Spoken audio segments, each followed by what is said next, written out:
Hey Carmichael, in my sermon this week, I talked about how one of the most important things we can do when we're in a waiting room place in life is to seek God with all our heart. But what does that mean? How do we seek God with all our hearts? We can look at the examples of some people in the Bible. What did it look like for David to seek God with all his heart? It said that David was a man who chased after God's own heart. It was a chasing.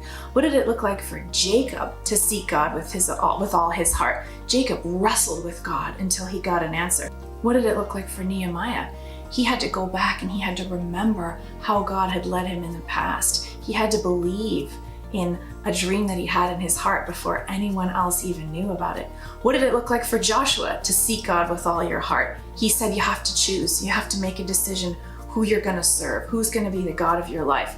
What did it look like for Esther to seek God with all her heart? She fasted and she prayed and she asked all her friends to pray. And then she had this one moment of insane courage where she did something braver than she'd ever done before. What did it look like for Ruth to seek God with all her heart? She chose loyalty. I'm going to be loyal. I'm going to be faithful no matter what. What did it look like for Jesus to seek after God with all his heart? He said, "Not my will, God, but your will." So church, take some time this Sabbath, this weekend, or any time in the upcoming week to think about this or talk about this with your family. Here's some questions you can go over. Number 1, are there any other examples in the Bible of characters who seek God with all their hearts? What did it look like for them?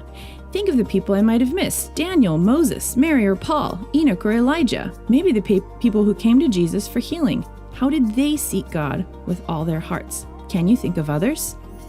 Number 2, share or have each person in your family share, what would it look like right now for me to seek God with all my heart?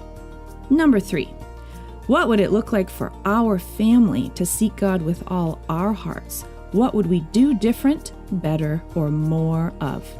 Have fun thinking and studying, and have a great week.